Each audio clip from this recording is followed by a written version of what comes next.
Perfect daw para sa selfie o social media ang isang maliit na village sa Hanoi, Vietnam.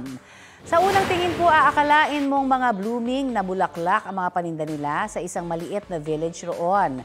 Bukod po sa makulay, mabango rin ang amoy nito. Pero kapag nilapitan, ang mga kumpol pala na yan ay yun po yung mga pinatuyong insenso. Para po yan sa papalapit na pagdiriwang ng Tet o Lunar New Year. Pula at pink daw talaga ang tradisyonal na kulay ng mga insenso roon. Pero nagdagdag ng iba pang kulay nang maging patok yun sa mga turista. Lalo na sa mga mahihiling mag-picture-picture.